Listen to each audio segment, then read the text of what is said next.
Hello everyone, this is Zan. I was having some technical difficulties, so I apologize a little bit for being late. Unfortunately, those technical issues mean I won't also be streaming on Twitch, but normally I would be. So we'll have to move past it, and it's okay. I mean, we're mainly here to just get my butt kicked by indies or something like that, right?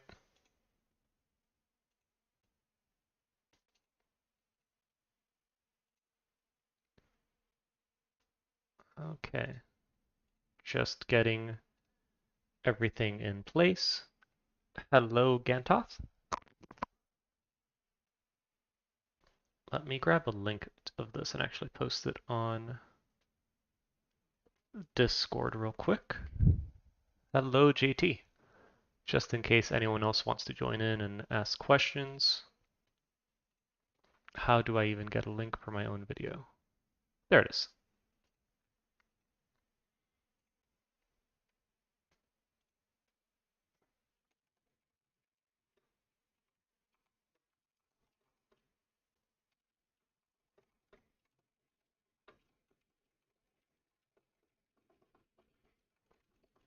Posting that on Discord and then we can get started.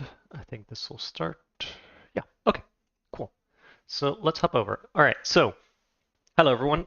Today I released a video on late age Pythium, and that was pretty cool. And we had someone asking how to expand with full scales Pythium, which is a very fair question.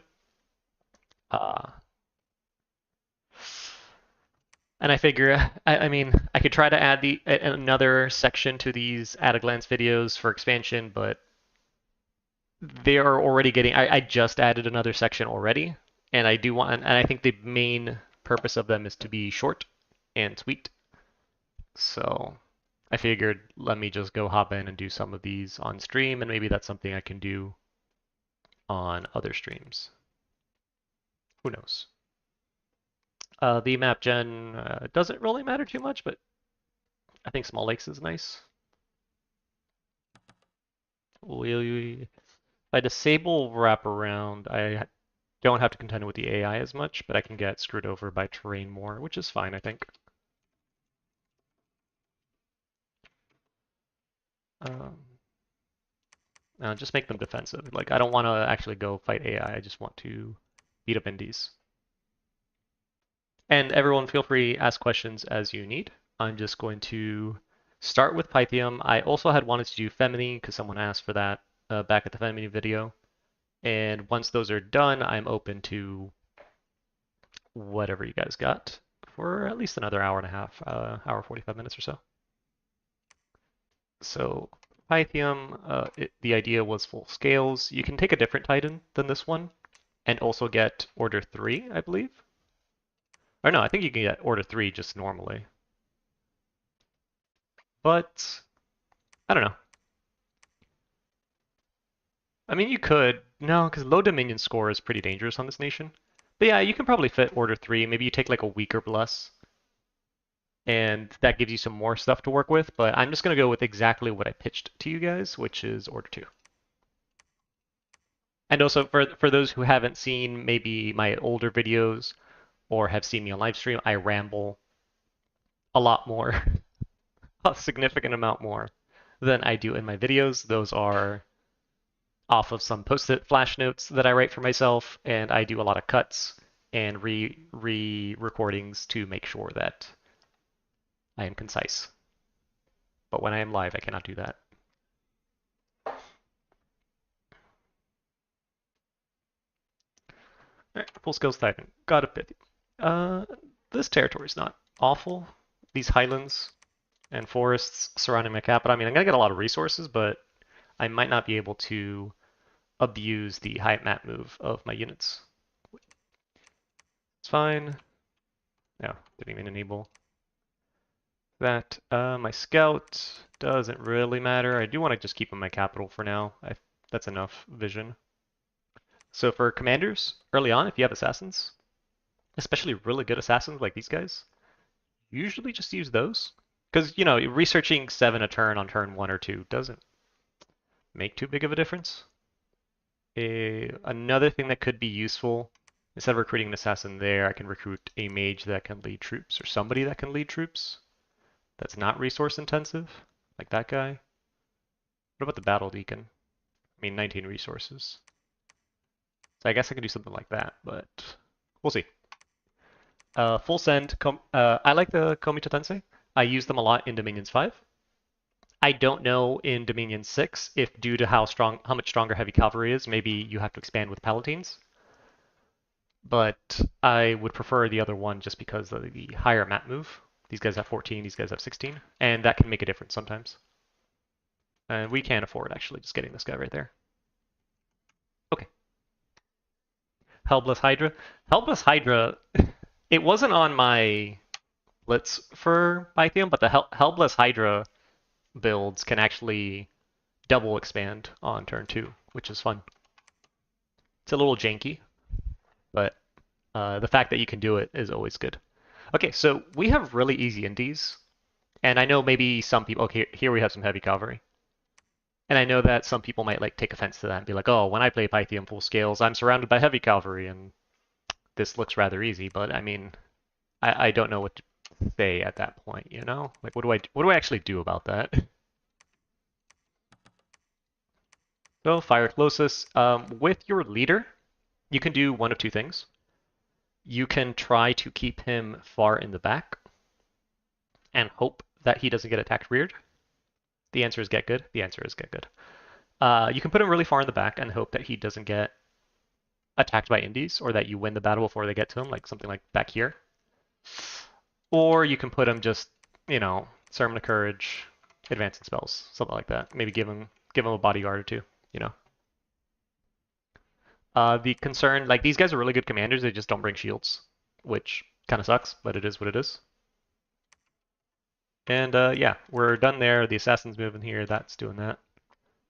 And we're moving the assassin to where he's going because there's heavy cavalry, and then we're moving in here because militia don't have shields, so they're going to eat some javelins. These guys, hot garbage. And archers into tower shields are not a concern. Archer into our prophet is a concern, but generally we should be okay. What is the difference between fire and keep distance? I don't know if they fixed fire and keep distance. It had a bug right now on release where your units would just run all the way to the end of the map. I think it's because they were considering the shrubs as like things they needed to run away from. But essentially, your units are going to fire their attack. They're going to spend that turn. You see up here, it has like turns. Oh, this still doesn't work yet. Well, they're going to spend the turn firing their weapon, and then as enemies get to a certain distance, they will run away until they get to, I don't know how far the distance is, and turn around and fire again. I think the fire while moving units will fire even while they're running away, which is kind of cool. But eventually, you just kind of hit the end of the battlefield and shit's over. If you can run away infinitely, that'd be pretty cool. I mean, it'd be abusive with horse archers, but... Okay. Ballin says that it might be 50% of the range. That makes sense.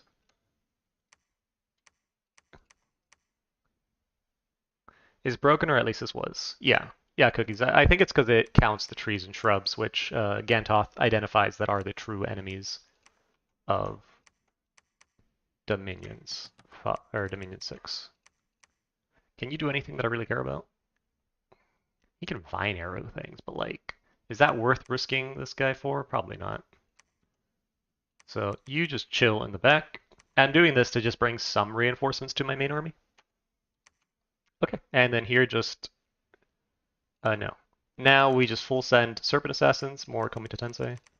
And then this is a thing that late age Pythium can do, is you have a whole other roster recruitable in foreign provinces. The important one that I like is definitely just a foreign recruit commander with a lot of leadership. These red shield troops, they tend to be well equipped and a little cheaper. They're worse than your green shield troops, but the main problem that you might run into when using them is that they have lower map move, like significantly lower map move. So if you try to combine armies with your green shield guys that have 16 map move with red shields, then your whole army is slow. So generally you want to try to avoid that doing that kind of stuff. It doesn't hurt to recruit them early. If you know, like I could, like, oh, okay. So if I'm planning on attacking like this Jade province over here, which playing late age Pythium, this would be the most important province in the game right now because it is a swamp. I could say, okay, well, when I go to attack this swamp province, I'm likely going to move through the Wood of Many Paths, so I can just start recruiting units here. And eventually, when I get to it, I'll have, you know, a few lance catchers or something, right? But I'm not going to do that for now. I'm just going to go back and assassinate more knights. Hopefully it works. Sometimes it doesn't. But these Serpent Assassins are really freaking good. So. Did he do anything? Nope. He got repelled? Nope. He just. But the commander just rolled 23. Sometimes it'd be that way, you know? Yeah, that time he got repelled. I promise they're good, guys. One-handed assassin. I promise he's good. There you go. The quickened one-handed assassin. There you go. Maybe take a heroism bless to make these assassins really good. And then the other thing worth noting when you use the assassin expansion is that most provinces tend to have 3 to 4 commanders. So, hold on, I have to sneeze. So when they have 3 to 4 commanders, you know, be safe and count to 4, and then you can move in with another unit. See, like, those militia just got shredded. Oh no, oh no, stop helping. That's really long range, holy shit. I didn't know that that range was that long. Okay.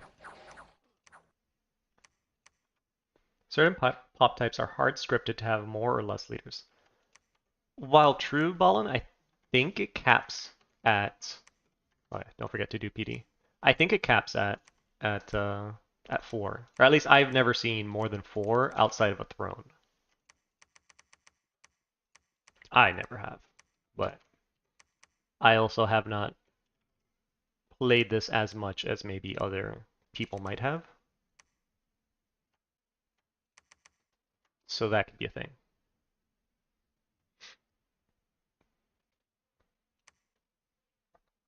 Of course, I go to show the thing, and now the stupid mounted commanders, which are always the bane of assassins, because you stab the horse instead of the rider because of your knife. Yeah, that's awful. But sometimes it be that way. Is this our quickened one-handed assassin? Hell yeah. Yeah, and he's dead. And just to show, one of the things that make these assassins really, really good, we found this out on the last Pythium Blitz with Balin, is that poison reduces stats now. So the moment you take any damage from the death poison, so here he took 45 damage from death poison, that's going to reduce his stats by half. So it's kind of like the moment you get hit by the knife. So if the assassin attacks first and poisons you, you're pretty much dead. You're pretty much dead on the spot.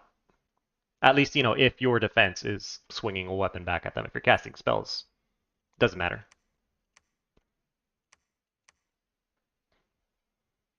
Okay, so I mean, so far it looks like against beating up easy indies, Komata Tensei are still freaking badasses because they have decent gear and really good stats. Broadswords are really strong, tower shields are really strong.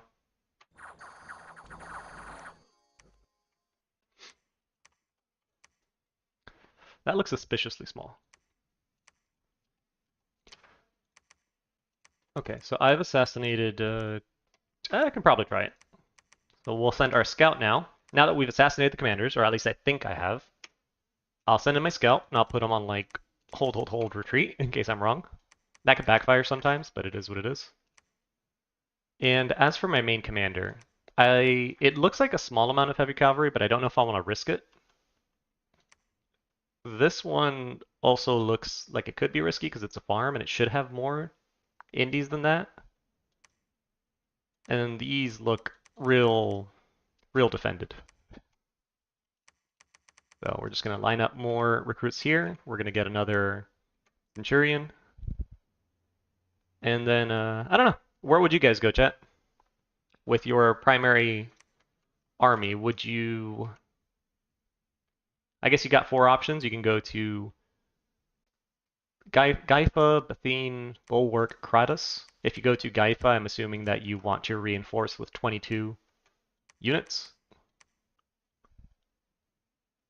You would roll the 20 at crossbows balling. I mean, that's fair. Let's give everyone else a chance to throw in their 2 cents this turn. Let's see. So we got one choice for the... Can I do polls? Is that something I could do on YouTube?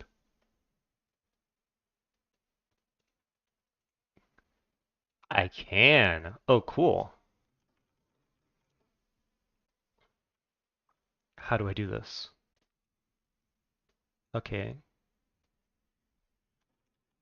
Gaifa, 15. And then I'll like zoom in more so you guys can see.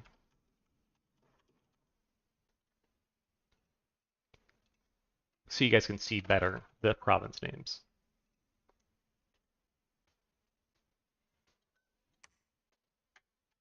Okay.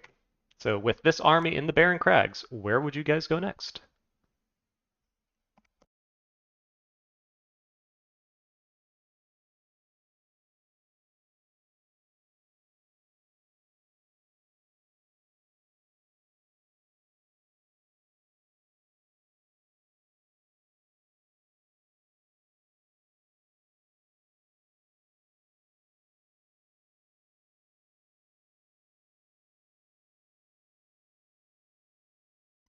Okay. It looks like the massive vote is leaning toward playing it safe. Go to Gaifa. Okay, and then this army should be able to roll around for, I guess, the rest of expansion, honestly. And we can probably even switch to Palatines, because we're going to have so many resources. We're going to probably run out of recruitment points after we take this one, which is fine. And here we're going to have, let's ascend these 2 as well. And now these farmlands in the late age tend to have knights. So I'll just have the assassins clear out these down here. If you find... Okay, so one thing about Assassin Expansion, if you find scouts, one, you can use your scouts to do what I'm doing now and kind of like move into the province and route them. But also you want to make sure that there's no other players on the other side. Like if I start assassinating in Rasenna, I want to make sure that I have a scout in like the Bountiful Land to make sure that there's no one that's going to move in and take the province that I was assassinating, right? You want to worry about that. Okay, we've already got our Centurion coming. Let me actually recruit. Probably should have been doing this earlier, but it doesn't matter. We can get Hydra Hatchlings. But since this is full scales, it probably doesn't matter. Yeah, we'll just keep researching. It doesn't matter. If I was doing a bless, yeah, you want that extra Hydra. Okay, so did not find any commander to assassinate, which means, you know, this happens. Is they just turn around and go home. Bye, nerds. And then hopefully I haven't retreated yet. Okay. Easy. And then here we have our 2 armies. Yeah, this seemed easy enough. I think the first army alone could have done it, but might as well be safe. The only times that massing units like this, it can backfire in 2 ways. It can backfire and you get a slightly smaller expansion than if you had split them up. Or if you run into like a Hellblessed Sacred or an Expander, then you're in trouble.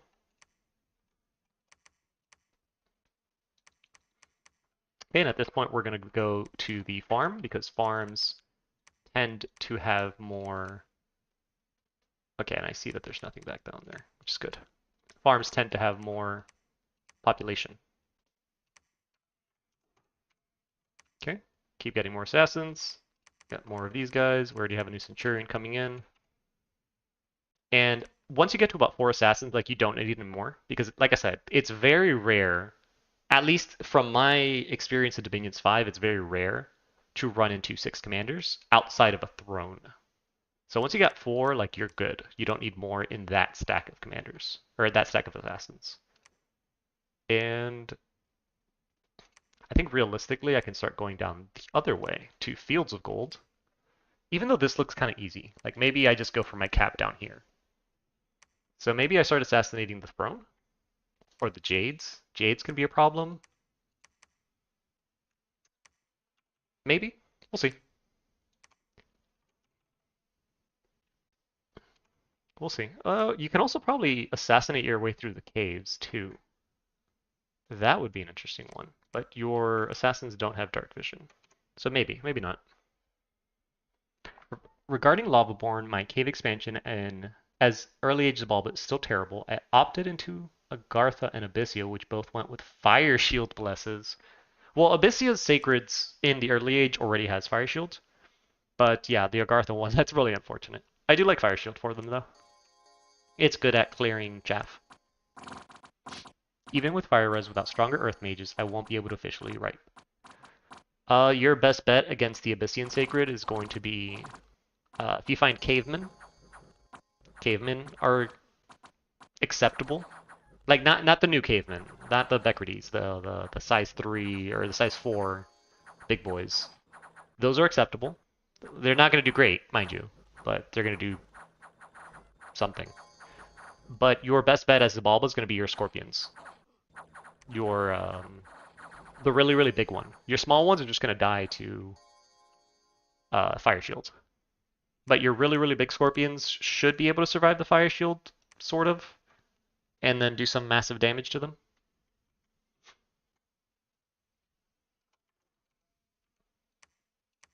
We should probably start like unforted labs or something. I'm gonna start doing that. And I think I'll do one more assassin and then I'll go back to like mage recruitment. So here, just assassinate all of them and move my scout in. That should be fine. Over here, I don't know where to go. I'll probably go to Dunster. But if I go to Dunster, maybe I do Grey Mountains first. That sounds more efficient. But if this was a real game and I know that this was the map border, I would maybe do Bulwark because I wouldn't want another player to build a fort in Bulwark so close to my capital. And then I just like kind of go down the side here and secure the rest of these provinces. I think. Maybe that's not the most efficient, but okay, we're gonna sneak into here. That probably looks like it's gonna be a huge province too. Yeah, this is fine. This is fine. I'm just showing full scale is just spam Comitatense and roll shit over. Comitatense and assassins. Just roll shit over. The big boys. Yeah, the big Sacred Scorpions are really freaking strong right now in Dominion 6. They got a huge facelift. Honestly, almost all of your Earth gems, I think they cost, should be going into them. I think early ages Bulba can summon them. Correct me if I'm wrong. And hello, Johan. Yeah, I got the day off, and you know, I'm trying to be responsible and go down my checklist on things to do today, and I figured I could do this because why not? Why not do this instead of recording the next at a glance video? Oh yeah, and when they start sleeping, this is like a free win usually, because when they're asleep, that means that they don't get their mount, and you just walk up and just like it's not even fair.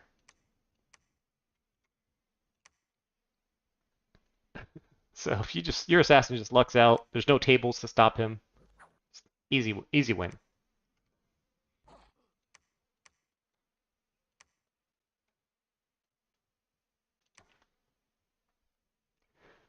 Two more hours until Fowl's home. Well, he might be home in 2 hours. There you go. He might be home in 2 hours for our return, but Uh, the man's got to get home, have dinner, wash off the fatigue from teaching, the usual. So, a little bit more. Why is such a beautiful and classic nation like Arco routinely shamed and disrespected by the community? Mystic City, that is because for oh no, Cavalry. Well, let's see how Komachi Tensei do against Cavalry in Dominion 6. I have no idea, so this could go poorly. I don't think so, though, just because 11 attack skill versus 16 or 17 defense, we should be fine. But, early Age Arco, people like communioning their mystics, and their mystics don't need a communion. So I think that's why people don't like them. They see them as this massive communion nation, and I just really don't think they are.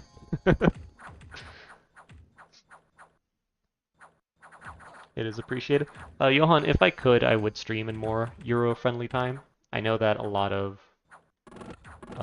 least a lot of my viewers are in the European time zone. It's just, I work EST. Monday to Wednesday I'm at the office. Those days I can barely do it at night. And then Thursday, Friday, I tend to be so tired from the fact I had to go to the office those other 3 days that it's hard for me to stream in the morning. But my intention is to try to stream in the mornings. The intent is there.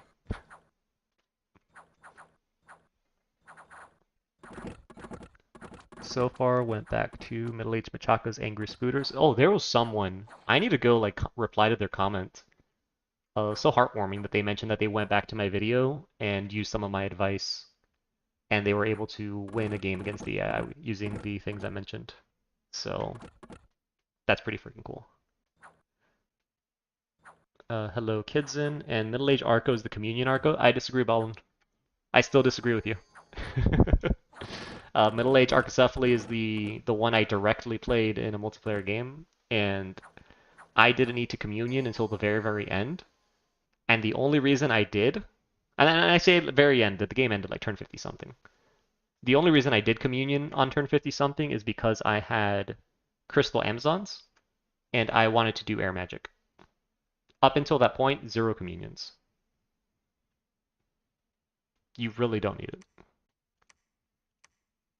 Okay, so how do Komachi Tensei do against Heavy Cavalry? I mean, when you outnumber them 3 to 1, they do well.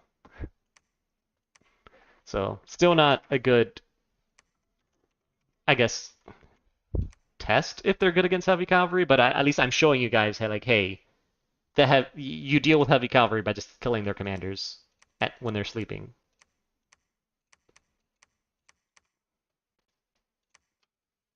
Oh, I didn't want any more of those. Just Serpent Priests.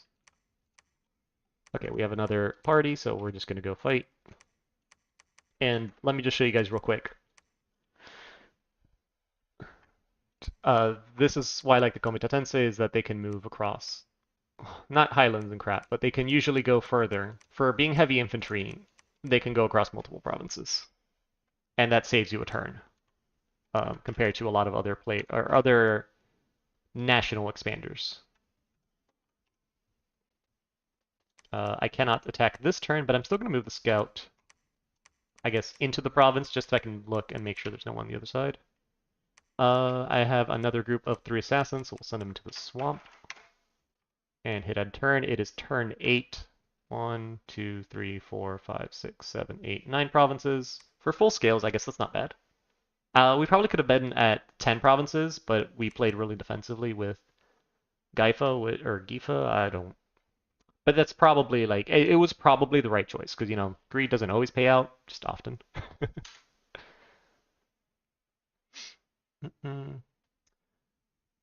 Duzit, looking forward to the Feminie part later. We'll be playing them with some friends. Oh, Duzit, welcome. I'm not looking forward to the Feminie part because Feminie's scales roster is awful. At least early on. I'm in. I don't know what's the proper way to pronounce it, Johan. Bologna? Bologna? I don't know. But and I was in a late Roman Isis cult temple, which did remind me of late Age Pythium. They have a late Roman Isis cult temple over there. That's pretty damn cool.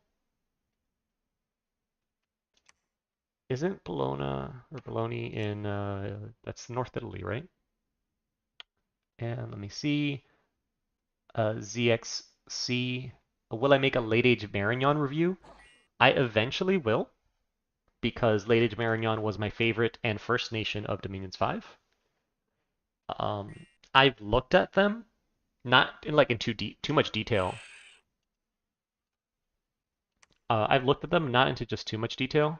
Of course, reports are interesting. I feel like they got a lot stronger in Dominion 6. Their Sacred's got better armor. That's busted. Their Sacred's got a lot better armor, and they just have access to like every magic ever. And their Chartmaker's got a really big buff. Feminie can expand quite okay with knights. Yes, Cheerio. Once you can get knights, they expand really good. It's just that turn like 1 to 4 or turn 1 to 5, when you can maybe only get like one knight per turn. Oh man, those turns are awful. I have a plan. It worked out once in a quick test. I don't know if it's gonna work, live on stream with people watching, but I have a plan.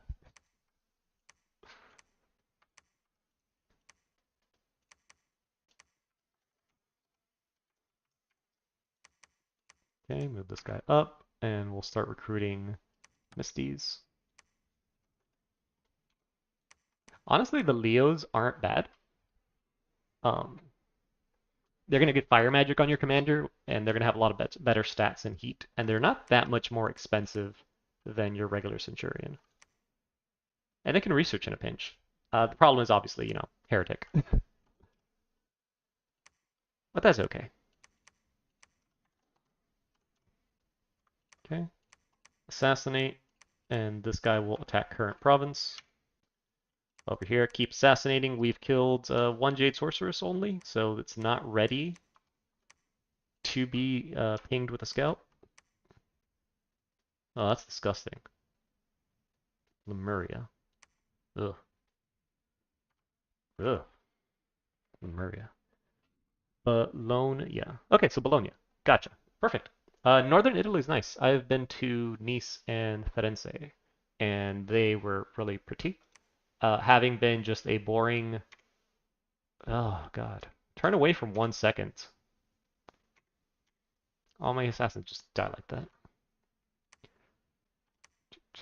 Yeah, that's awful. Yeah, so I think we messed up here. How do I see the battle log? With the button? Oh, okay. So 2 mounted commanders and a priest remain. That's unfortunate. Mounted commanders are shenanigans. But over here, I think we're good. Over here, we're done. So we're going to do this. We could bully. We could really bully Lemuria if we wanted to. Like, if this was a real game. People might think, well, Zan, how do you kill Lemuria if your units don't have magic weapons? Well, you see, the only unit that matters against Lemuria with this nation is this guy right here. He has a magic weapon, and he will kill all the Lemurian commanders. Now, if they start gearing out their consuls to be able to kill this guy, then you're in trouble. So I hope you have something else. But until then, they're going to have a bad time. Actually, I should get these guys and have them go this way. And we have another army that we can send out now.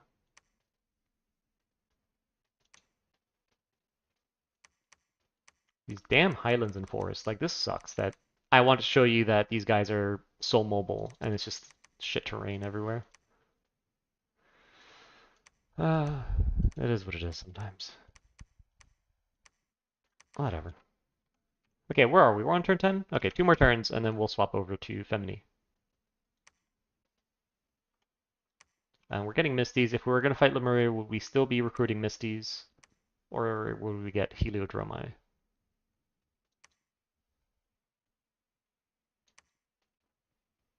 Probably Misties.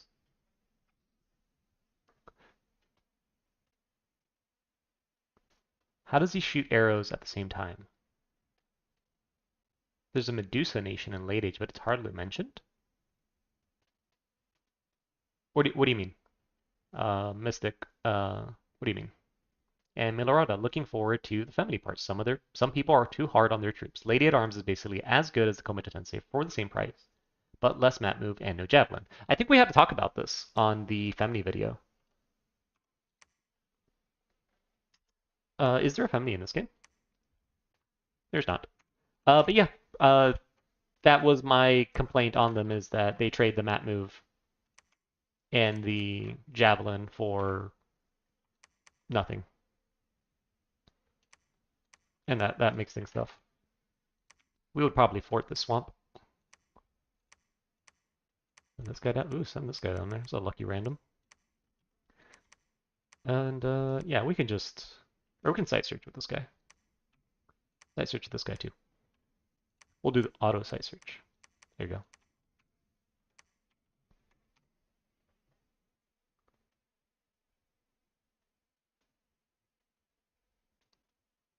Yeah, once you get rolling, it expands okay. Yes, once you get rolling, it is okay.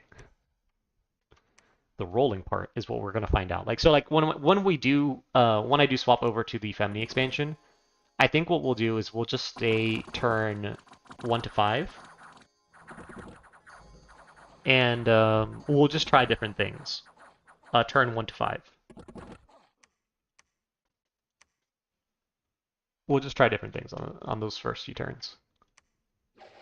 So we'll do like one round where we recruit nothing but archers and see if those can expand, at least with the starting army. The second round we'll do the Lady at Arms. Then we'll do like, you know, the 1 to 2 knights we'll be able to afford, and so on. And yeah, okay, I think Abel? If I mispronounce things, sorry guys, I'm awful. Abel, I think, mentioned it, that maybe you mean Patala, the Nagas? Johan, how do you value... I'm routing. Oh, that's unfortunate. Did my commander die? Yeah. This is the problem with the Centurions. They're really good until this happens. Okay, but this was turn 12 already, so we're going to see where we are. And then let's see. How do I value fast expansion versus low attrition expansion? A lot of it depends on what type of nation you are and what you are planning to do. What you are planning to do immediately after expansion. I'll talk about Patala in a little bit when we start. Let me finish this. I'll talk about Patala while I boot up Feminie. But for now, let me see. Fast expansion versus attritionless. It depends what you want to do after, because there are some nations. I think Patala is one of them. There are some nations like Patala that the units you recruit during expansion are not the units you want to use against players. In this case, I mean elephants. So you want to prioritize, if you're one of those nations that has units that suck against players but are good against indies, you want to prioritize fast expansion. You don't care too much about attrition because you want those expensive units to die anyways, right? However, on the flip side, if you're a nation that has limited capital recruitment or has sacreds that are hard to mass, you want to prioritize safe expansion. Nope. No phone for me. You want to prioritize safe expansion so that at the end of your expansion, especially if you have it like a Hellbless, you are able to immediately go fight somebody. So that it just depends, because, you know, obviously if you have a Hellbless, you want to leverage earlier, so you might want to attack someone immediately before they get their second fort. Someone like Pythium, I mean, I feel like I'm recruiting a lot of troops right now. Like, this is a good amount of units with double Cat Mage recruitment. And I could also just make a crap ton of units. I mean, I say a crap ton of units, but like 2. Limitani. And then I can also just make units everywhere, right? It's going to be a pain in the ass to, you know, go pick all these guys up, but like I can. So I would say you can probably be more aggressive toward the end of your expansion, but early on, no, you definitely Early on, you definitely want to be conservative because if you fail expansion turn 1 to 5, that's bad. Like if your first army just dies and you dies on like the first province you hit, that's GG almost. Are there any nature summons you would use in your first war as Pythium? Yeah. Let's see. Literally, any of these are fine. Your first war, crocodiles, I think, could bite. Let's find out. What does it look like if I summon a crocodile? Sea dogs are awful. Mantises. Mantises can be good. This is like you're under attack. I would say horned serpents, but for whatever reason, it's wasteland only. I don't know why that was a thing. The real one you want, bog beasts are okay. The problem with bog beasts is you need the problem with half the roster is you need enchantment too. So I'm done expanding. Um, yeah, and we got a hero because of course, like it's a single player game. So I would say killer mantises or those. I guess alternatively, you want enchantment 2 early. Let's just clear that out of the way. This is your first research target is going to be enchantment 2 because you want Gift of the Sacred Swamp because even if you don't have a bless for them, you want to include hydras in your armies because hydras are stupid right now. Like they're very, very strong. And that's kind of one of the things you can do. You can make your units immune to the poison cloud and the enemy cannot. Not without gems or anything, at least. Or rather, you have an easier time making your units immune. So I guess after enchantment 2, you can potentially just go up conjuration. Bog beasts are okay. They're gonna die a lot. Lions 15 for 9 is something. The one you really want is a swamp drake, but you need to have a swamp for this, which is why like here I was saying, oh, I would totally fort this province here at Batamore so I can summon swamp drakes from it because swamp drakes, with the fact that you can tell your undisciplined creatures to like hold and attack, is really strong because you can tell them to hold and fire. And then by the time they move up and start firing their poison clouds, all your dudes have 10 poison resistance. Because again, let me repeat, 5 poison resistance is not enough to survive poison clouds. And most blesses, or like Serpent's Blessing or any of that, is 5 poison resistance. Uh, so the enemy will still die to swamp drakes or hydras. But you will not because your national poison resistance spell is 10.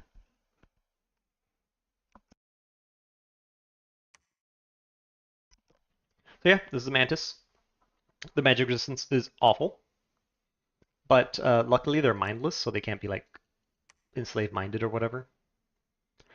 But hey, it's 2 14 damage attacks for 13. 2 14 damage attacks at 13 attack skill, and you get a bunch of these per summon. So like in a pinch, you can definitely have some mantises. And you're gonna want to have either the Serpent Priest in your army or the Serpent Acolyte in your army, anyways, because they're the ones that are gonna cast Gift of the Sacred Swamp, and they're the ones that have tight rain. Cool. It's okay to lose all my units expansion because I'm greedy. Yes. If you lose all your units in expansion, but you expanded really well, you have a really high gold income, and you can replace them. Yay. That is good. Are they the same level as Foul Vapor Clouds? Foul Vapor Clouds, yes. Yes and no. So Foul Vapor Clouds are cloud level 1. I think I have to like pull out the manual for this. I'm gonna. By the way, for guys, I'm almost able to buy the minions manual using the money from YouTube. And once I'm able to like withdraw money from, I'm gonna go ahead and buy like the physical manual, which is gonna be pretty cool, and I can read from it. But cloud effects in Dominion 6, they stack. Where the hell is the manual? Clouds. Clouds. Okay. And where is my chat box? So Foul Vapors is a level 1 cloud. Where is that? Foul Vapors. It is level 1 clouds all over the battlefield. And a level 1 Poison Cloud only does 1 poison damage. But it's going to tick like 3 or 4 times a turn. So there's a good chance that a dice roll will start getting through the poison. Through your units, right? But what happens with Hydras and Bog Beasts and Drakes is that when 2 level 1 clouds are in the same province, they have the chance of either moving to a neighboring province or combining and making a level 2 cloud. And level 2 cloud is going to do twice as much poison. It's going to go from 1 poison to 2 poison. And the fact that it hits so many times, it's going to poison shit really good. I mean, I guess I can try to showcase that real quick. If I just like hit and turn a lot, let me get some labs, make some hydras, some drakes.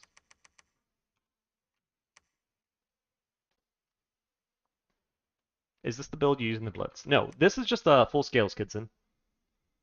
Someone was asking me in my Pythium video that I uploaded earlier today how to expand with full scales Pythium, so I just said spam Komita Tensei.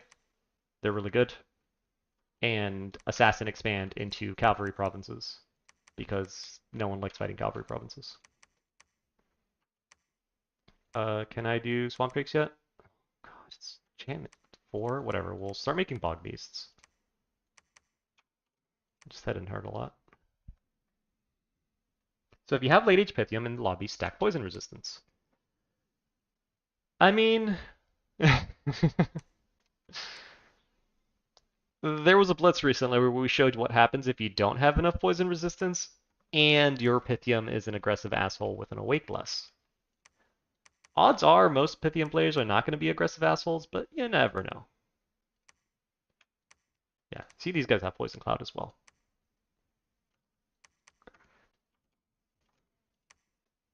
And okay, so let me just show like the Drakes doing things, and then we'll move on to talk about Patala while I'm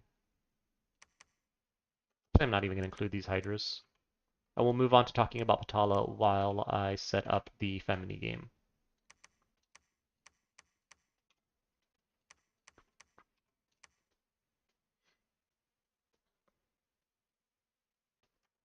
Okay, cool. So these guys go in, these guys go in, hold an attack. We can't do lines, which, you know, whatever. But you can do this, and this is so cool to me that I can just get all these formerly undisciplined units and just say go.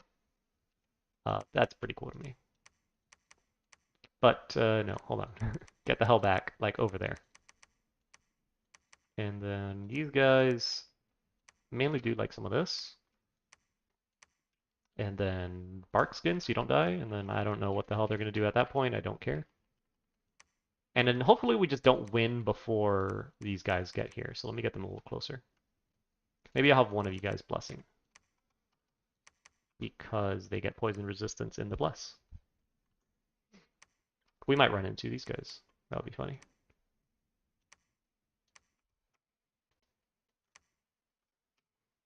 Okay. So Patala. I have a Dominions 5 game I'm ending with Patala right now. It's a punk, because I'm in the late age and scripting them in the late age is difficult, and I kind of don't want to play Dominions 5 anymore. But I think in Dominions 5, they're pretty strong. I think just the community has a few misconceptions about them.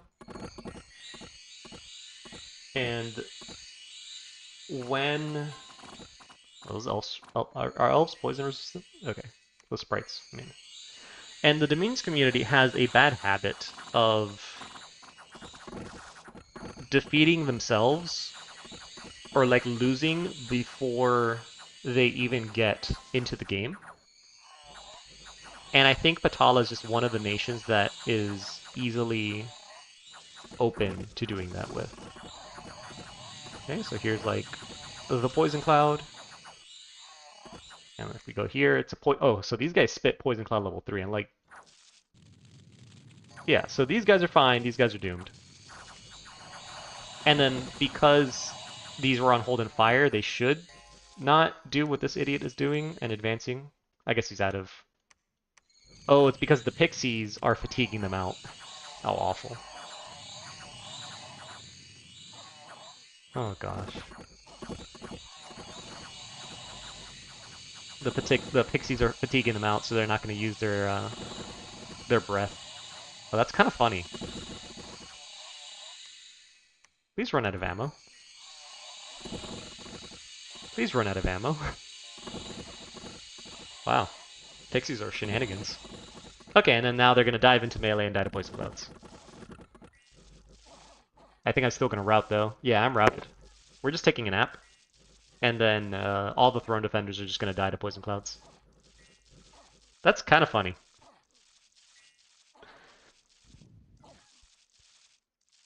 Well, not these assholes back there, but... Okay. So this is done. I hope outside of us getting our ass beat right there with fatigue, freaking sprites. Also, the sprites countering the swamp drakes, which is the whole thing I wanted to show you guys anyways. It's kind of funny. All right, so let's move on to Feminie, and we'll take a quick stop at Patala. So what do I mean by defeating themselves before the game starts? So if you guys have looked at Lucid's Discord, for example, there's a wonderful person on there that is famous for doing these kind of things. And essentially what he'll say is, or someone will come out and be like, hey guys, is it a good idea to cast Barkskin on my units? Because Barkskin increases their natural protection, and I want to increase the natural protection of my units because that's a good idea, right? This gentleman will come in and immediately be like, no, you never want to cast Barkskin. It's the worst spell ever. You are such a dweeb for casting Barkskin because your opponent's going to hit you with a fireball and you're going to die. And so this new player is going to be like, well, I'll never cast Barkskin because now I'm going to get hit by a fireball and die. And it's like, I mean, that could happen, but not always. And so a lot of players are going to come in, for example, and look at Patala, and they're going to go to the Naga warrior, which is the big sacred of the nation, and say, well, he moves slow, he has a tiny shield, we're in the late age, he's going to die to crossbows, never recruit these. Or at least that's what a lot of people are going to talk about. And they're like, he's just going to die to crossbows. That's just how the game works. Crossbow kill him. And it's kind of like, I mean, yeah, the opponent might bring crossbows, but you counter crossbows with this unit? You counter crossbows with this unit? You counter crossbows with this unit. Or this one. I like this one better. Because crossbows like doing damage to things, so you just kind of keep these guys a little further back. Or it doesn't really matter. I mean, they have a lot of protection. They don't have a hat, okay, cool, but like they have a shield and 20 body protection, and most hits are going to be body hits. And crossbows in general, crossbows could kill anything. That's what makes them good. Yes, but most crossbows also die to bows. Like, because again, and you can correct me if I'm wrong. If anything I say like is explicitly wrong for like the common talk, like please correct me. But when people talk about crossbows, they say, hey, the best crossbowman is the one that has like the least amount of armor and is the cheapest, and you can just mass many of it, like the Marinese one. But yes, like yes, right here, this crossbowman is the best crossbowman in the game because he's so cheap, right? That's kind of like how a lot of players talk. It's like, great, this guy has 8 body protection, and he shoots once every other round. What the hell is he gonna do if Bandar Log comes in, or not Bandar Log, Patala. Patala comes in with a bunch of these guys, which are cheaper in resources and recruitment points than the crossbowmen. Let's start with that. Has longer range than them and just says, okay, fire archers. Well, now your crossbowmen just die to this. And it's like, okay, and this brings you to like an important part of Dominions, which is like, okay, yeah, everything can die, everything has a counter. And it's just important to not just pick up the Naga warrior and say, well, he dies to crossbows. Useless. Never recruit. And so I'm playing a Patala game right now, and I'm using these guys, and I tested them extensively. These guys are really freaking good in melee. And they actually got buffed in Dominion 6. They got some more combat speed. They used to move slower. They're really good in Dominions 6. They were harder to use in 5, not because they died to crossbows. I fought Marignon, that was my main enemy. But because Cold-Blooded in Dominions 5 didn't have a solution. But now it does. And in melee, these guys are monsters because they have 20 body protection. They have the stun attack, and if you guys don't know how stun works, essentially when a unit is stunned, they're like 4 or 5 times easier to get critically hit, which is the armor defeating hits that you see. And the falchion hits really hard, and Death Fangs has strong poison. Most players do not run with enough poison resistance to stop this. And we just talked about Pythium, right? Poison lower stats. Does the Hypnotize attack repel? No, it does not. It cannot be repelled, and it does not repelled. Does not repel. It can get affected by your penetration bonus and is considered glamour. Important things to note, it's a check against 11. So you have to have more magic resistance, or you have to roll better magic resistance than 11. But yeah, these guys are really strong. Yes, they're going to die to crossbows, but like a lot of shit dies to crossbows, and you have the easy counter to crossbows. So those kind of conversations I think are silly, and they end up teaching people like a lot of not bad habits, but like bad rules of thumbs, right? So like yeah, if you cast Barkskin and they cast Fireball, okay, you're gonna have a bad time, but like does that mean never cast Barkskin ever? No, it just means hey, if you're fighting Abyssia, maybe don't cast Barkskin, right? Kind of. But they're really good. Patala in general, they just got a bunch of they got air mages earlier, not debug mod.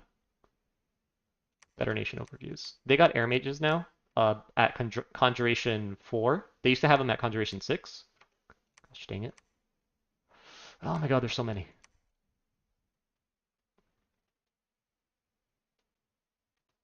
Okay, guys, it's one of these, I promise.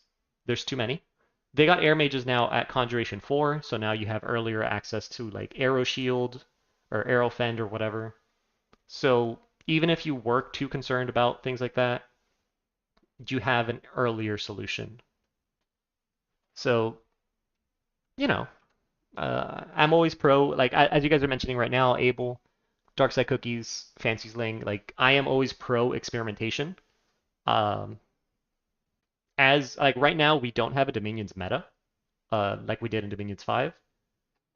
But as we go forward and maybe develop a meta, you're going to see that I tend to still stand on the, like, not anti-meta side of things, but, like, I like experimenting new and unknown or just different things because you never know. You never know what's like this new secret awesome sauce that is going to be fantastic.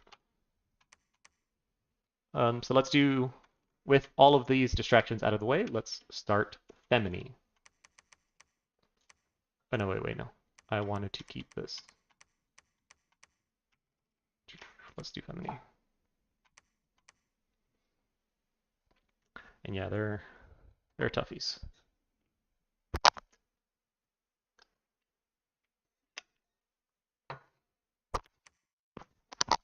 Actually, one thing. Let me make a change. Defensive, everybody. But I want to make sure I include Pythium as one of the bad people because I want to compare their Lady at Arms to that one as well. Which one of these is better? This one. Okay. I mean, I have this bless, but I'm going to try not to use the bless units.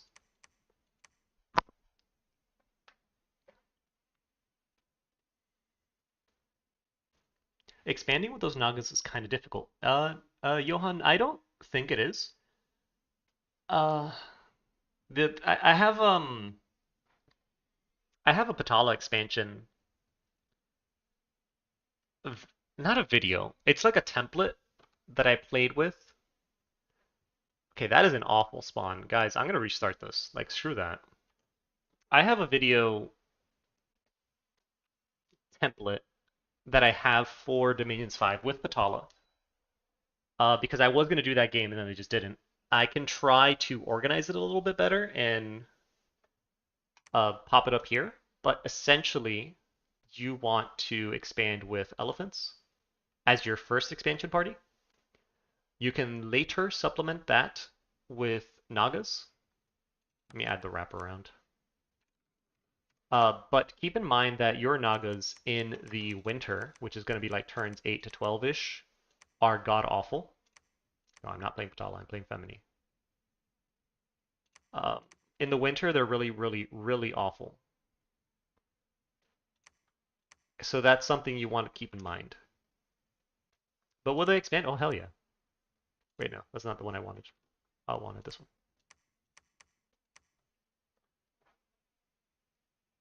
Most of the time, it feels bad putting armor on glass cannons like crossbows.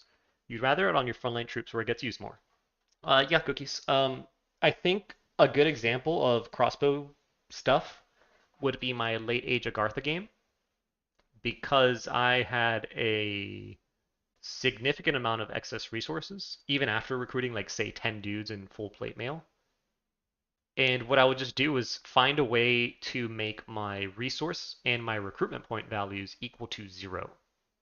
So maybe I'll recruit 10 heavily armored crossbows, 3 medium crossbows, and like 4 light crossbows. And I just get more crossbows when I do that, right? But now half of them also have armor. And then you just put the armored crossbows a little more ahead in front of the lighter armored crossbow guys. And it's just little shenanigans. Little shenanigans. Here. So what the frick? What the hell is this? I'm playing Feminie, not Phaeacia. Okay. No, that's not happening. Circle Worlds. Screw it. This one usually doesn't mess me up.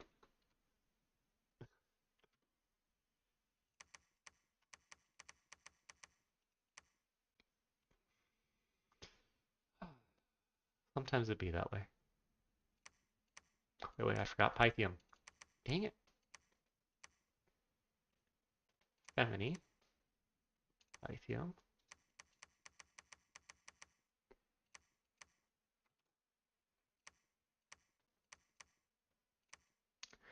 Christ almighty. Lady at Arms has one more attack and more production on the shield, but one less strength. No javelin and less map move. Yeah. This is why map move exists. Map nuke exists. Yeah. Honestly, there was a suggestion that one of my viewers posted a long time ago. I don't remember which video. And I feel like it's a really good idea for Ilwinter to implement to the map creator where you're able to customize not just the map, like keep the map creator how it is for everything, but have it able to customize your cap circle, right? So you can say, hey, I want to make sure that every single cap circle has 5 connections. Um, None of those connections can be rivers or mountain passes. Um, coastal capitals, I want them to only have 1 water connection.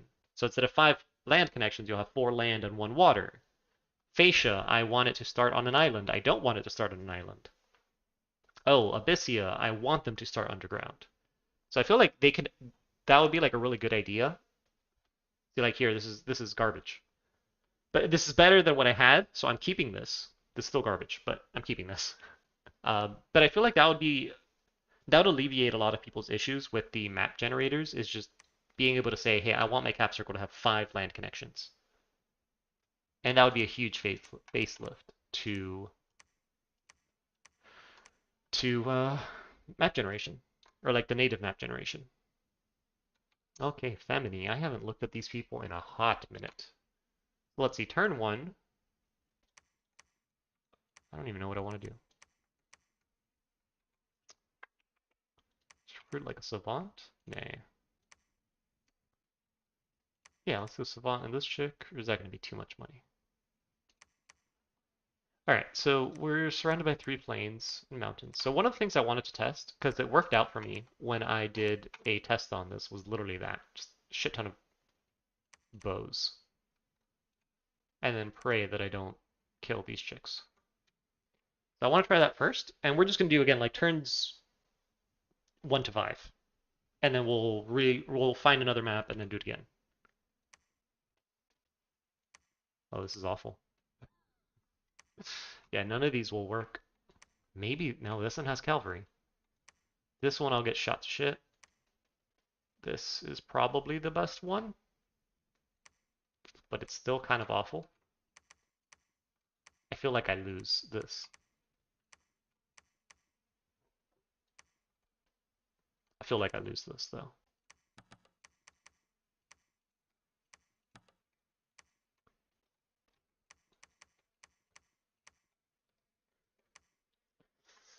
Well, let's give it a shot. And if I die, well, back to the map gen, right? Are you fucking kidding me? Oh, sorry. Are you freaking kidding me? Marignon just straight up. What defensive civ is this? Defensive civ, my ass. Alright, yeah, it looks like I did lose over here. So I had tried this a few times, just massing archers, and it seemed to have worked well if they didn't have heavy infantry. If they have like these light infantry, it's easy. Crossbows, it's fine. But here's where you have the issue. Yeah. The answer to this is an Awake Expander. Yes, that is why in my Feminie video I just straight up told people, like, just do an Awake Expander. Like, don't break your head over it. We're gonna use a loaded map. Let's do this one. This is the one I tested Winds of Death on.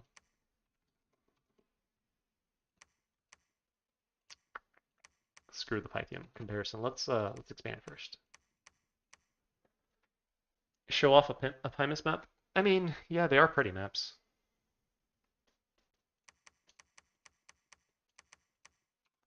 Let's do Ladies at Arms.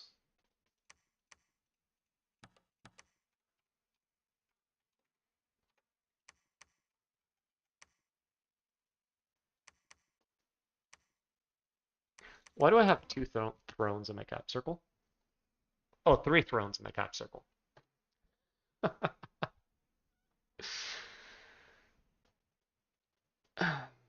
No, sorry guys, the fast clicking, my bad. My mouse is visible, right? Is that something that is working today? Okay, good.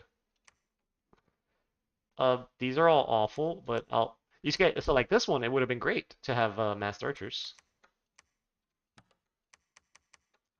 But that's fine.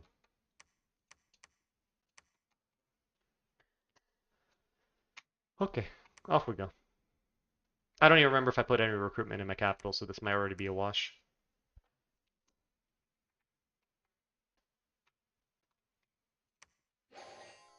I mean, having 3 thrones in my cap circle is already a freaking wash. There's supposed to be 6. I guess that's the problem, right? I think I have 6 people on this map, and this map was made for like 3. Okay, that was good. Lady at Arms did work. Yeah, okay. I can't do 6 people on this map. Pinus maps. Pinus maps is what we're doing. Pelawar, let's go.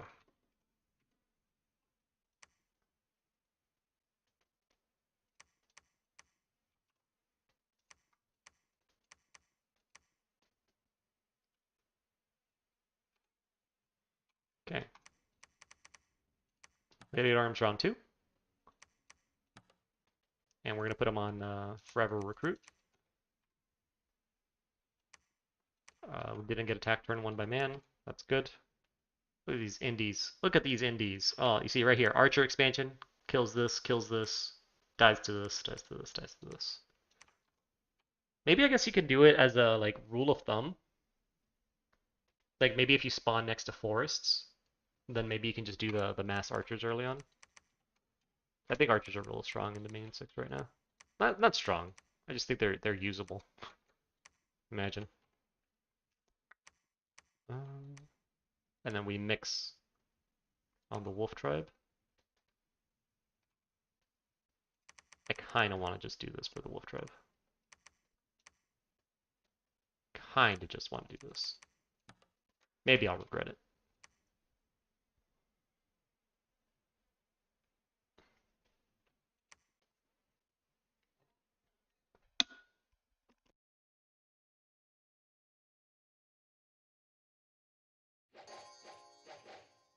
Thank you for the suggestion of the Pinus Maps cookies.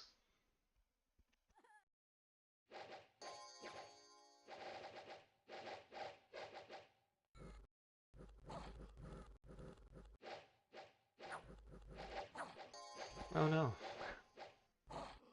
Oh no. Yeah, they go for the easy kills on the militia, and now these guys are going to tear out my archers. Great work, everyone. Fantastic job. The commanders... Oh.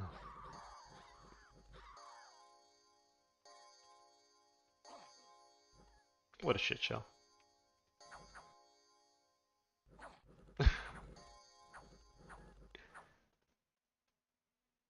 If I knew ahead of time, I would have Deer Tribe or Wolf Tribe or Barbs in the cap circle. Yeah, so I think if your cap circle has forests in it, maybe you go for the archers. Otherwise, just no.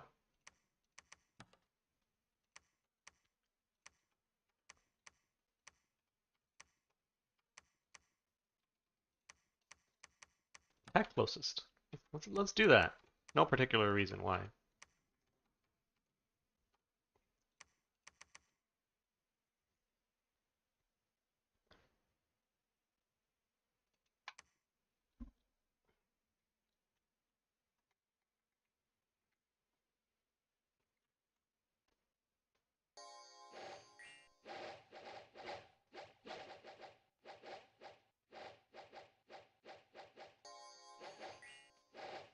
I wouldn't have minded if they shot at the dagger guys and not the archers this time around.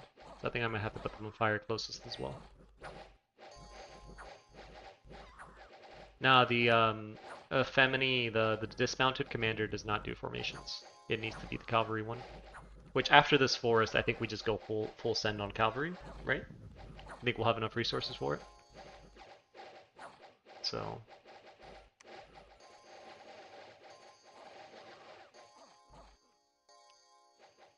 alright, I think Milorada is onto something with the Lady at Arms.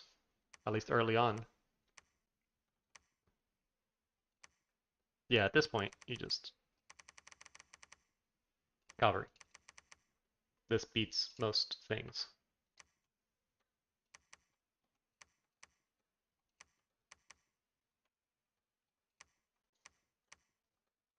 Can you do anything?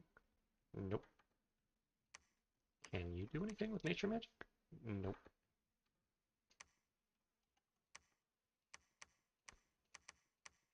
I don't know if this is going to work, but regardless of it working or not, we have cavalry, and then that expansion is easy from here on out, right? So let's see what happens here. Which of the post-in nations do you think is the strongest? Panza says it himself. Doggos by far. They took a nerf recently, but they're still pretty strong. I think what I was telling like my other Dominions friends early on is like if there were to be a tier list on like nations in the late age, I feel like there'd be an S tier and you put some nations in the S tier. But then on release, it was just kind of like Andromania was its own tier. Andromania was just really, really strong in release. I think they're still probably in the S tier, but you know, they've rejoined the rest of the nations to a reasonable tier, I guess. Are these chain hauberks? Yeah.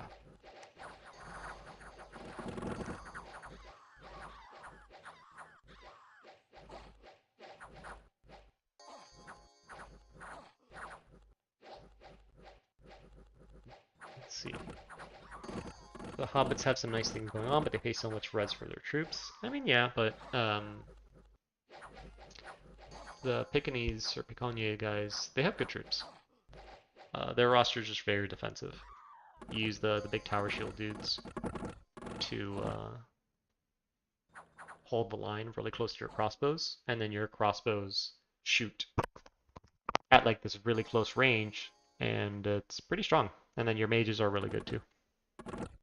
And you can always spam your holy threes from your capital. Those are also really good. Oh, that's unfortunate. Well, they tried. It wasn't bad. Like this wasn't bad. We were punching above our weight, and we did pretty good. But now we have knights, so expansion is easy. So let's try again. Let's do another run here. So kudos, Milorada.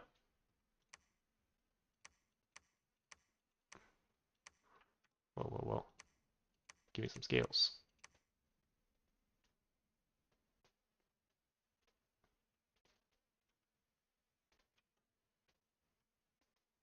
Okay, so yeah, definitely no archers here. Oh, you got this line here in the middle.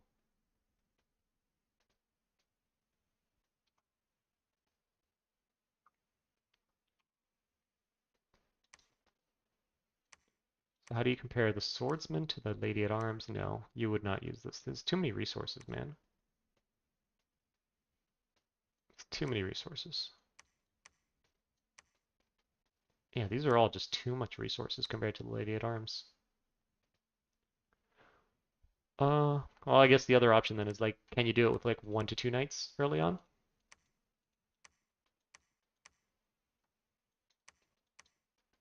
That'd be abbess. Can lead troops. Interesting.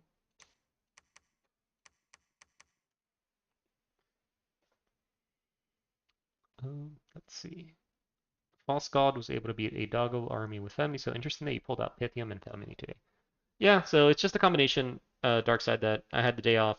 I was out adulting and being responsible, and then, the option of not being responsible and streaming instead came up, and I figured, okay, let's do that, because someone was asking how to expand with Scales Pythium. And then on my list of videos that I need to do, I have Feminie Scales expansion written there, because I guess someone asked for me to do that at some point. And I figured, okay, well, why not do both? Why not do both?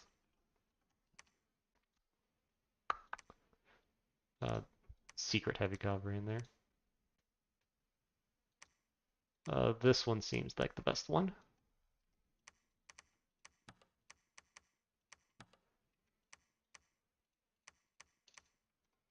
Okay. So these guys are gonna run forward and like tank shit, but they have full plate armor, so kinda is what it is. And it's just militia and heavy infantry, so that shouldn't do much. The archers shouldn't friendly fire the knights either. Eventually these guys are gonna catch up, and that's okay. And I'm choosing this one because this has secret heavy cavalry in it, this one has crossbows in it, and this one has heavy cavalry in it too. This one just looks like a lot, so I'm gonna mostly ignore it.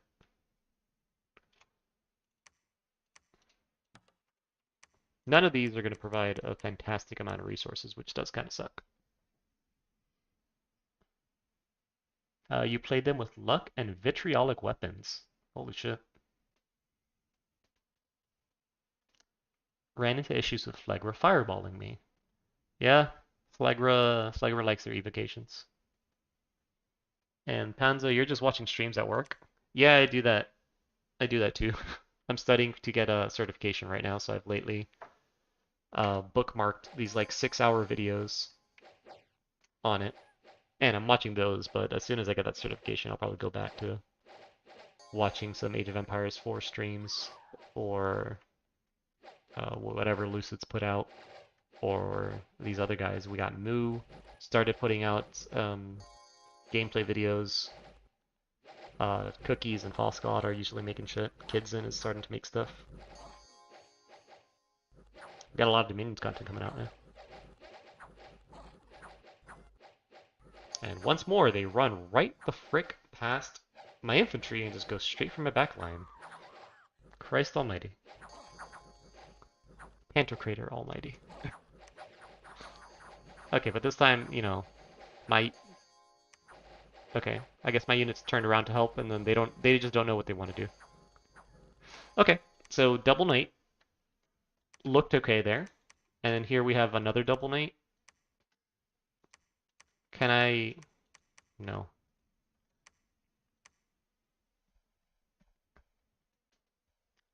Per, Perun slides on the weekends? Yeah, but isn't Perun talking about like real life military things?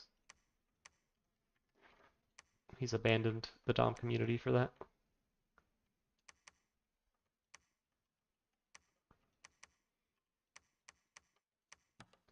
I wonder if I can get away with a hold and attack rear on this one. Let's give it a shot.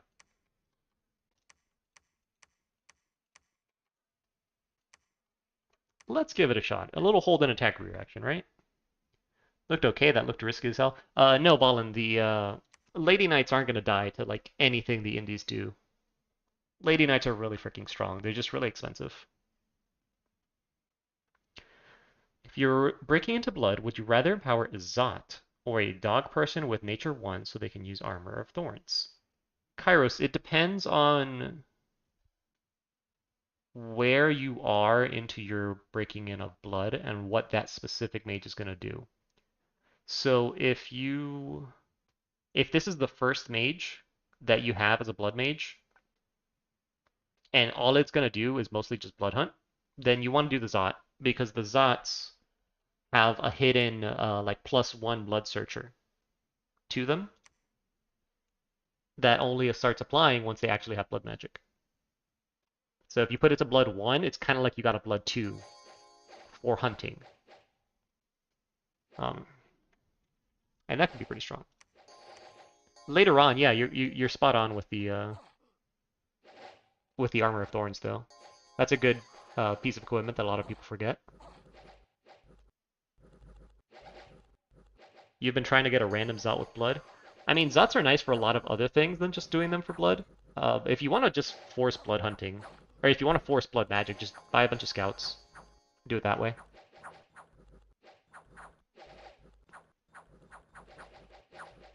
Ballin, you look like a white. Have some faith, brother. Do your turn. No, you already did your turn. I have to bully Grippa and RCK.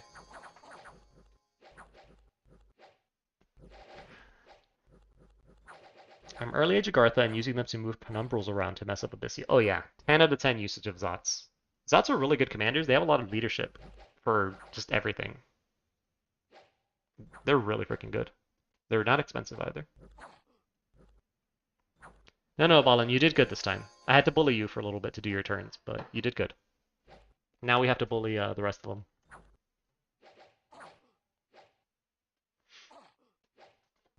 Okay, this worked out. And look, Ballin, these guys, I bet you all of them are at full health. They might be a bit tuckered out. Oh, no. Look, one of them took damage.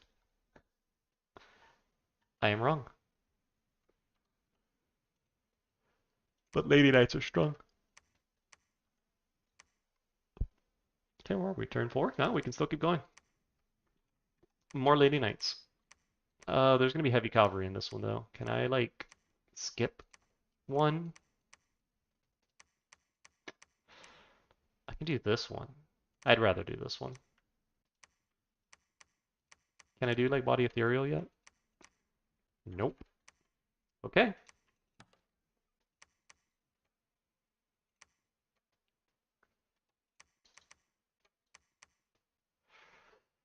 We only have Alteration 1. Yeah, we'll see how this goes. That game is killing your will to live. Ballin, I mean, listen.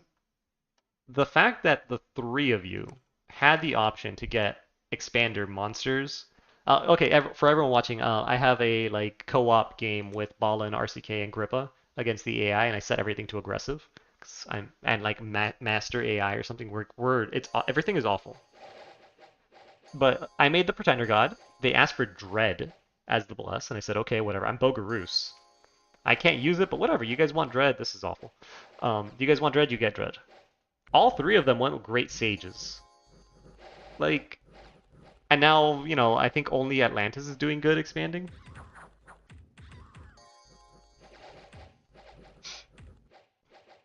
So it's all of us are having just bad times.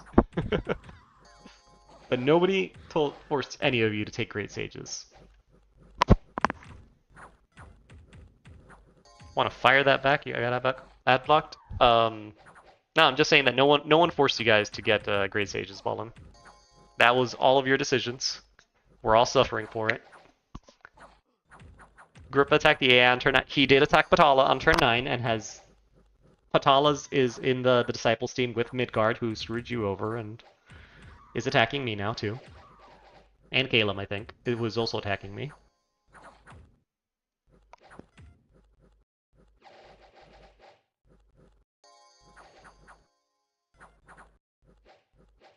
So Ballin, how strong are Lady Knights? That strong.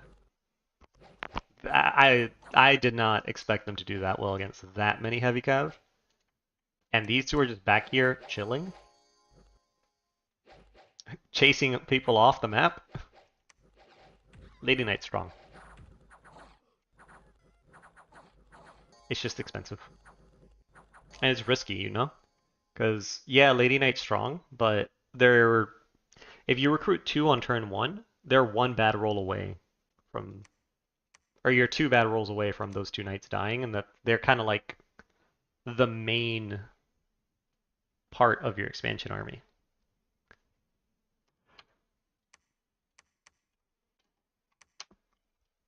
And we just keep going, and we keep reinforcing. And I think we'll have 6 Lady Knights, 9 Lady Knights at this point. I think that's fine. Like, from here on, I think we can expand.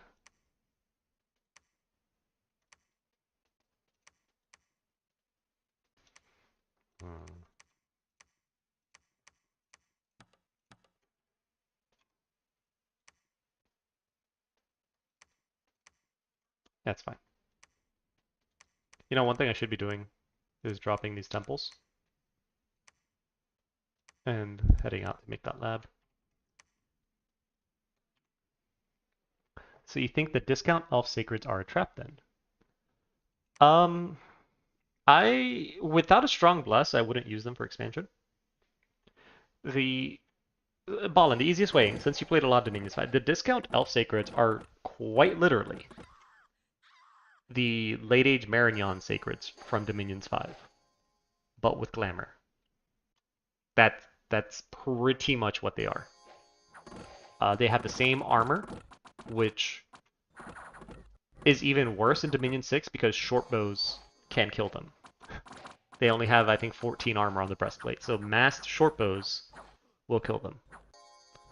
Because the short bow does, when they're not 11 piercing, and 14 times, 85% of 14 is, I want to say 12, 13. So like, I feel like the short bow, just a bunch of short bows kills them.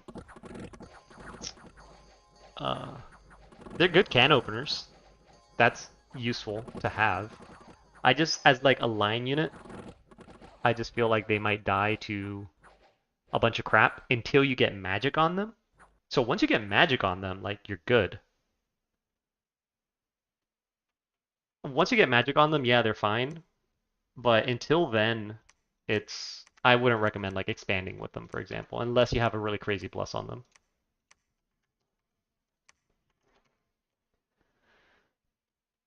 How am I live streaming this Commodore 64 game? People like it. They seem to think I have good ideas about how to play it. So they come watch me foolishly try shit out. I don't know.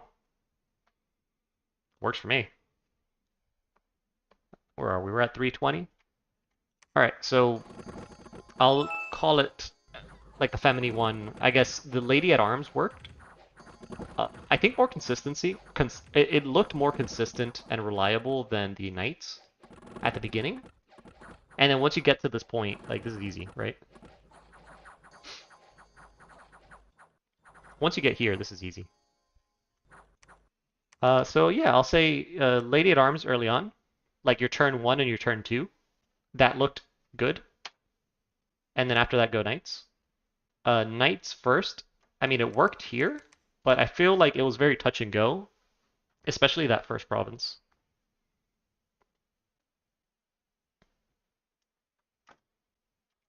Okay, so that's kind of what I plan to show today, guys. Is there anything you'd want me to look at or any random questions you want me to answer? What turn is it? This is turn 7. We have one, two, three, four, five, 6 provinces. I mean, for full scales, Feminie of all things, that's not bad. That's not bad at all. And we're already doing our little thing where we drop the little cat circle forts.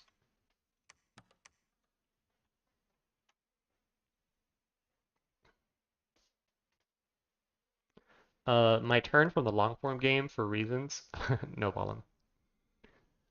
Ballin, you should listen. Don't even worry about me in the long form game. I'm gonna go fight Grippa.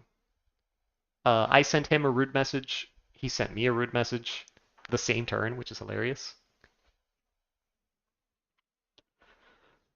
Okay. Unrelated to Feminie, how good do you think Late Age Pythium is in this compared to Dom 5? I think Late Age Pythium in Dominion 6. So again, I haven't like sat down and really looked at this in terms of like making some crazy tier list deal. But I think they're up there. If it was a tier list, they're either like S or A tier at this point. Not because they received any direct buffs, but because everything around anything that revolves around the mechanics that they do got buffed in a way, especially the Hydras. Like the Hydras were kind of a meme in Dominions 5, I feel like. At least every time I fought a Pythium player that was using Hydras, it did not go well for them. Uh, it did not go really well for them. But in Dominion 6, these guys are nasty because of how Poison Cloud works. So, yeah. Pythium is definitely, in my opinion, one of the top tier nations of the late age now. Just because of the ability, the tight rain ability, all the buffs, the poison, the fact that they can still foul vapors thing, the fact that in theory people are using more mundane troops than sacreds. Okay, so let's see. How do you expand effectively with late age Ulm and Erythea? I can't grasp both potentials for expansion. Erythea, dude.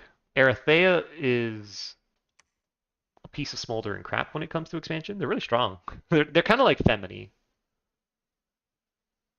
It's kind of like Feminie. The way I did it in the multiplayer game I took Erythea on a long time ago. This is Dominions 5, so I might be wrong here. You know, I haven't tested this.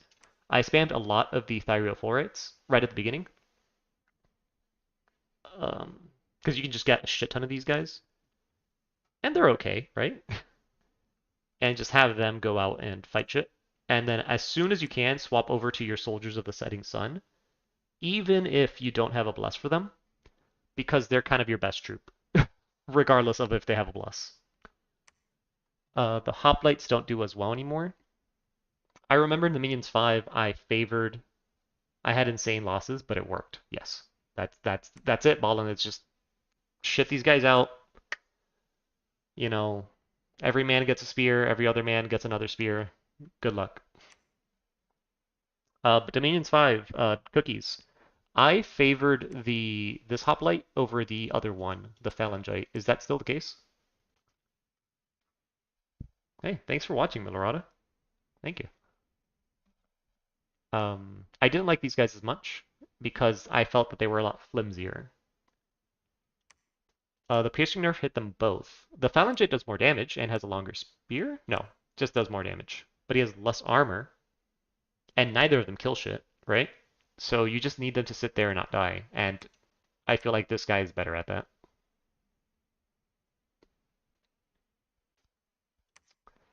Erythea is a really fun nation. I might play them again in the future. They're really fun to play. This mage is stupid, like in a good way. And you can do acid magic, which you would have a bad time with on these guys, in theory. Mystics are underrated. Maybe. I don't like the mystics for them. Or remember my take on the crossbow accuracy? Oh, no, that's still a thing. I still think that these crossbowmen are really good because they get really close. There's people out there that can do the math on range attacks and like the percent chance to hit, depending how far you are, depending what your precision is. I am not a person that's going to come in and do that math. I'm just going to tell you from personal experience that these guys walk up really freaking close to the thing they're shooting at, and they're a lot more accurate as a result compared to like the 45 range crossbows. But cookies, I don't like these mystics because these guys you will have to communion them, and I don't like communions. If I can avoid a communion, I will do it, even if it's on a nation with Datagos that they want communions. I will. I'd rather have these guys. And what other questions do we have here? Ohm. Hmm. I'll come. Let me circle back to Ohm. Uh, because we have Sergeant Flintlock, Late Age Pythium is about poison, scales troops, and 4-inch recruit mages. All three of those got buffs. Yes, you are absolutely right, Flintlock.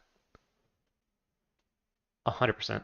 And again, to clarify, I like the traditional Mystic, the Archicephaly one. I like this one.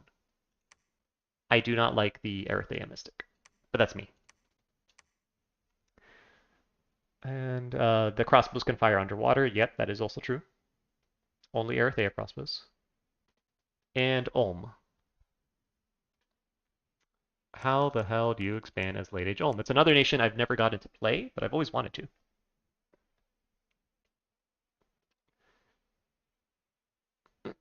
I guess if I were to do this in full scales, is the question. Holy shit. Full plate, nice.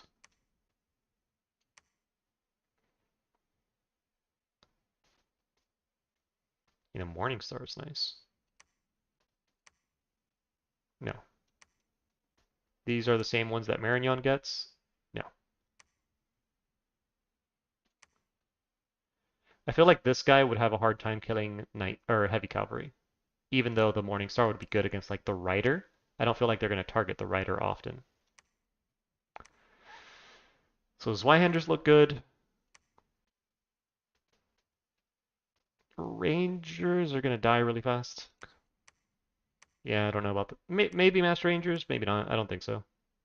Ghoul Guardians need Undead Leadership to move them around.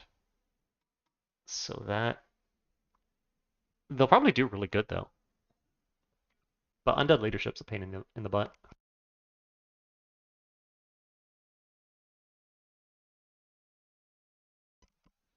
Hmm. Yeah, Ghoul Guardians are really expensive. I don't think I would expand with Ghoul Guardians. Not until, maybe like your later expansions. Maybe your later expansions. You can expand with Ghoul Guardians, and that way it's kind of like if you bump into another player, your Ghoul Guardians will tear their shit up. But for beating up the regular indies, at least like turn 1 to 5, I feel like these guys might be too expensive. This is a really good weapon, though. Really good. Ghoul Guardian. Pretty good. Uh, Black Templar. This guy's as expensive, more expensive than the Lady Knight, but even more well armored. If you can get 2 of these on turn 1, I feel like that will allow you to take a province. Let's find out. Let's find out real quick. And this will be like the last one for today because I do have some things I need to get done today. I can't just stream all day, and my voice is not like ready to stream for a long time like that. I want production scales. Do I have a pretender that gives me production scales? Eh. Ooh, I like this guy.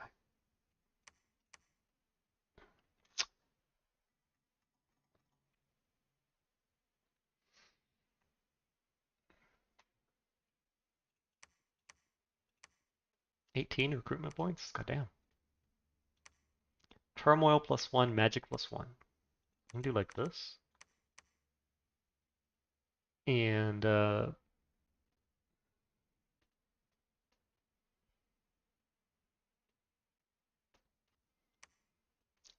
mean, I can't summon vampires if I take this guy though. I don't know. I've never played Olm, guys. I've never played Olm. But I guess the point right now is like do scales expansion. And I feel like this is probably too many scales.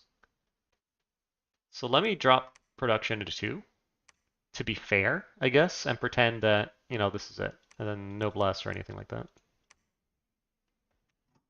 Let me take a look at what you guys are up to. Earth ones can communion to drop rock better because they aren't old. I mean, technically. Rangers can lead stealthy free spawn for raiding, though. I mean, they could. I don't know how much I like the idea of using the wolves to raid.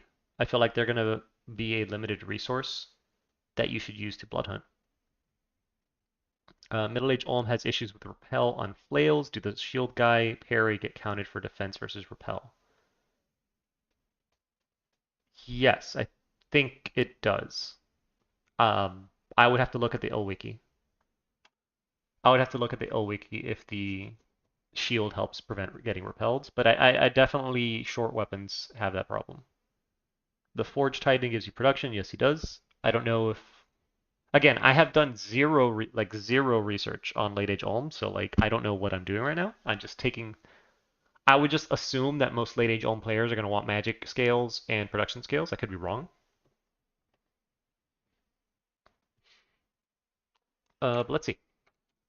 Our starting army is double melee. I don't know. But 182 resources though. Maybe you do just do double Black Knight and his Wayhander.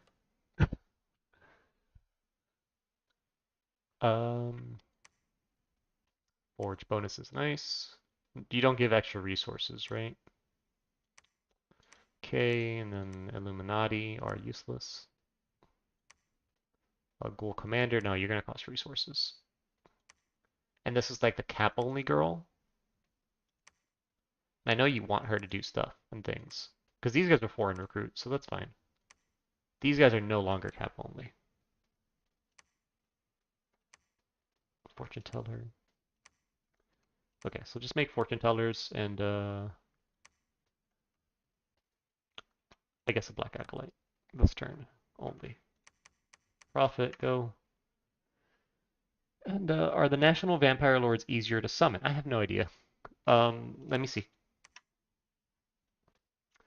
Blood 3, Death 4, or Death 3. Yeah, that could be a toughie.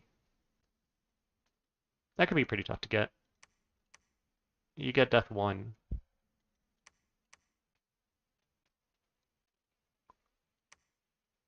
Yeah, I think you should have your pretender summon the vampires. Because otherwise... Yeah, there's hoops you can jump through to get it, but otherwise I think your pretender should just be the one to do it. You can blood empower a death random fortune teller. Like the blood half of the equation, like the blood 3 part is the easy part. It's the death 3 part, which is hard. And death 3 means you need a death 2. Death 3 means you need a death 2 and construction 5. How do I see the nations again?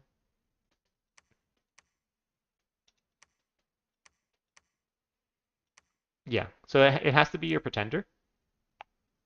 I would recommend your pretender have at least death 2 on them.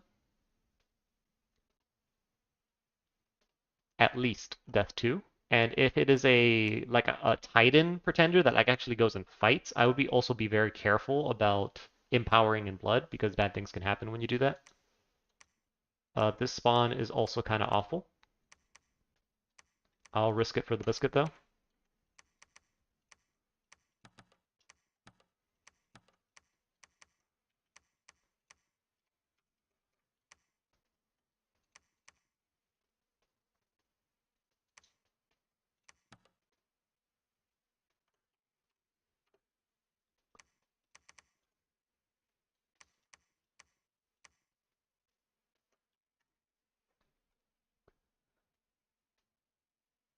Maybe the Vampire Queen would be good. I think the Vampire Queen is very expensive.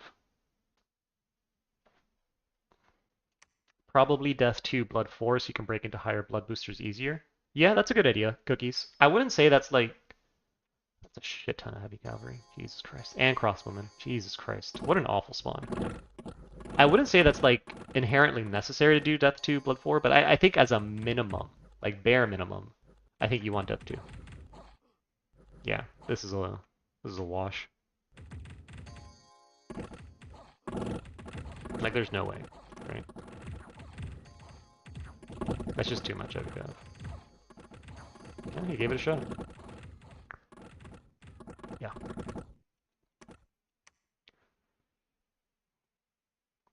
I think realistically, if I spawned like this in a real game, I would just sit in my capital an extra turn.